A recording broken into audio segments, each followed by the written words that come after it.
Hello Wildcats, this is Miss Ivy here for Monday's Marvelous Book Talk. Today I'm sharing with you City of Gold. So in this one, weeks after arriving in Colorado to start a new farm, the Howell family is looking right into the face of disaster when their 15-year-old son Owen is a witness to the theft of some of their animals. And he quickly learns that these animals will likely be sold to mines and probably ultimately killed. Owen sets out to track the thief down. The outlaw's trail quickly leads to the City of Gold, and Owen gets some help from a very resourceful young lady named Molly, and of course his little brother Till.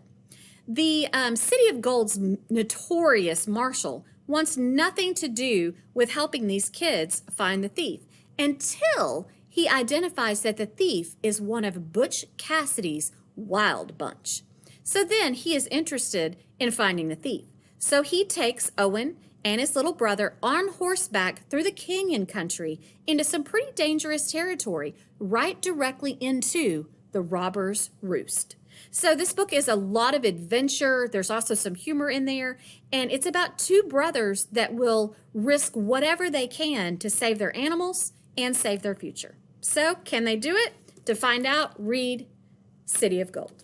This is Miss Ivy coming at you from your Wayside Library.